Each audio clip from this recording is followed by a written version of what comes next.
இறால் வறுவல் வந்து ரொம்ப சிம்பிளாக அதே டைமில் நல்லா டேஸ்ட்டாகவும் பண்ணலாம். இது கிள்ளி போட்ட சாம்பார், அப்புறம் ரசம், இந்த கீரை கடையல் எல்லாத்துக்கும் வந்து ரொம்ப நல்லாயிருக்கும். ரொம்ப ரொம்ப சிம்பிள் மெத்தட் தான் இது. ஆனால் டேஸ்ட்டு ரொம்ப அட்டகாசமாக இருக்கும். கடாய் அடுப்பில் வச்சுட்டு எண்ணெய் விட்டு கடுகு போட்டு தாளிங்க.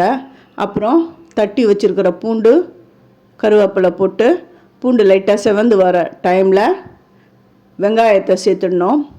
நான் ஒரு பெரிய வெங்காயம் கட் பண்ணி வச்சுருந்தேன், அதை தான் சேர்க்குறேன். அந்த வெங்காயம் வந்து அந்த கண்ணாடி பதம் வந்த உடனே மீடியம் சைஸ் தக்காளியை கட் பண்ணி அது இதில் போட்டேன். தக்காளியும் ஓரளவுக்கு வதங்கின உடனே க்ளீன் பண்ணி வச்சுருக்கிற இறாலை போட்டுறேன். இந்த இறா வந்து நம்ம க்ளீன் பண்ணும்பொழுது அது நடுவில் வந்து அது முதுகு பகுதியில் வந்து அந்த நீட்டாக அந்த குடல் இருக்கும். அதை எடுத்துகிட்டு தான் க்ளீன் பண்ணணும்.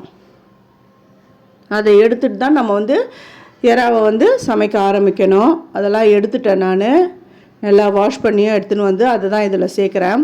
இது ரொம்ப நேரம் வேக விடக்கூடாது. அந்த டேஸ்ட் வந்து அந்த லப்பரியாக அந்த மாதிரி வந்துடும். அதனால தான் இறா வந்து 3 நிமிஷத்துக்கு மேலே வேக விடவே கூடாது. அதை குக் பண்ணவே கூடாது. அதுக்குள்ளவே சமைச்சு முடிச்சுடணும். இந்த இறா வதக்கும் பொழுது நல்லா சுருண்டு வந்துடும். அந்த டைமில் உப்பு, மஞ்சப்பொடி, குழம்பு மிளகாய்த்தூள். இந்த குழம்பு மிளகாய்த்தூள் ஏற்கனவே எப்படி அரைக்கணும் அப்படின்றத என்னுடைய சேனலில் நான் போட்டிருக்கேன். அதை பார்த்துட்டு இறா தொக்கு